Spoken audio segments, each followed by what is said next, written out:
Well, the federal government stepping in to prevent a potential banking crisis in the wake of the historic failure of Silicon Valley Bank, along with now a New York bank. Regulators are assuring customers that their money is protected. However, with New York-based Signature Bank also going under this weekend, there is plenty of reason to be concerned. Eyewitness News reporter Janice Yu live in Midtown with more. Janice.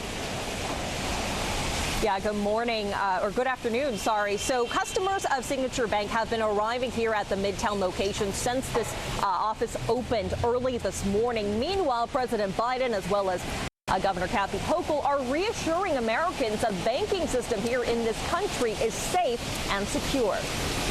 Customers walked in and out of Signature Bank in Midtown Monday morning, some breathing a sigh of relief. Everything is going to be fine. The result of extraordinary steps taken by the U.S. government to ensure customers of Signature Bank and Silicon Valley Bank would have access to their money, a move to protect customers, but also to try to prevent other bank runs. The federal government stressing this is not a taxpayer-funded bailout for these companies. Instead, the money will come from the fees that banks pay into the Deposit Insurance Fund.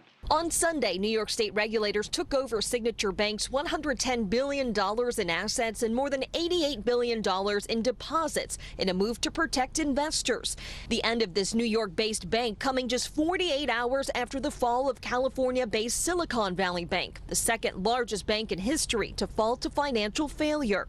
Meanwhile, the fallout taking a toll on First Republic as shares plummeted more than 60% in early trading. But Governor Kathy Hochul is adamant there are no other banks in danger of failing. We don't have any evidence that anyone else is in a situation like Signature at this moment.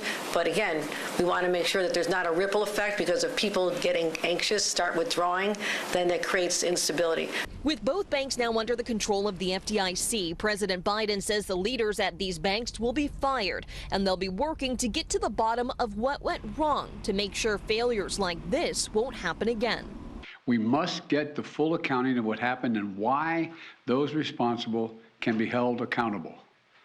In my administration, no one is above the law. Well, President Biden also said today, while customers are protected, investors will not be protected because he says they took on that risk when they invested in these banks. Live in Midtown, Janice Yu, Channel 7, Eyewitness News. Janice, thank you very much. Joining us now with more on this developing situation is J.W. Mason, a professor of economics at John Jay College. Thank you so much for being with us this afternoon, Professor. Thank you for having me. Look, the first question, I, like a lot of other people, I'm a little ignorant about this. So explain to us what is at the root of the problems at Silicon Valley and Signature Banks.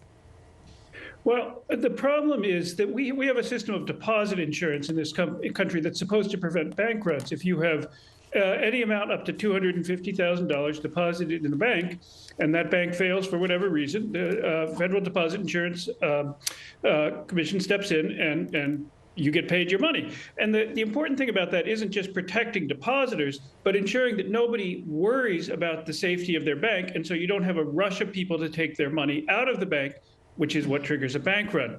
Now, what happened, of course, at Silicon Valley Bank is that a lot of the depositors there were businesses, not individual families, and their accounts were typically holding much more than $250,000. So they weren't safe because of the deposit insurance, and that created the situation for a bank run.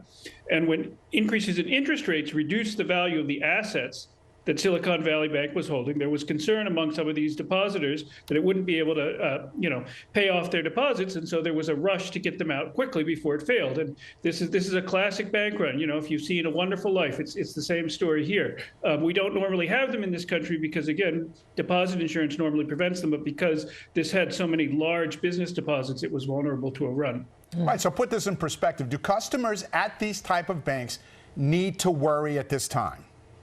Not for ordinary people, no. FDIC insurance, as I said, gives absolute protection, guarantees for any deposit up to $250,000, which is more than most of us, are going to hold in our bank accounts anytime in our lives. And as we're seeing here and in other bank failures, even deposits above that limit in practice typically do get the benefit of that guarantee. And it appears that every depositor in Silicon Valley Bank is also going to get paid in full. So there's no immediate reason for worry. If you've got money in the bank, you don't need to be asking asking yourself, is that deposit going to be there tomorrow? It will be. But there are bigger problems about our financial system that we should be worried about here. So First Republic Bank announced that it's in crisis, and it's kind of got a helping hand, not only from the Fed, but from J.P. Morgan Chase to stay afloat. All of this has people worried when they look at the start. Do we need to be worried about a start of a run at banks going, looking at the start of a run of banks going under? Is that a concern at this point?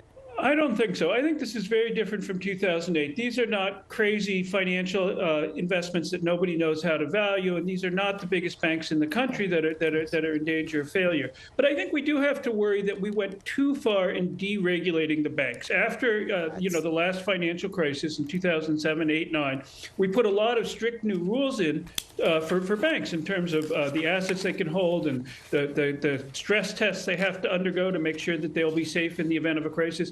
And in 2018, a lot of those rules were rolled back for mid-sized banks, including banks like Silicon Valley Bank.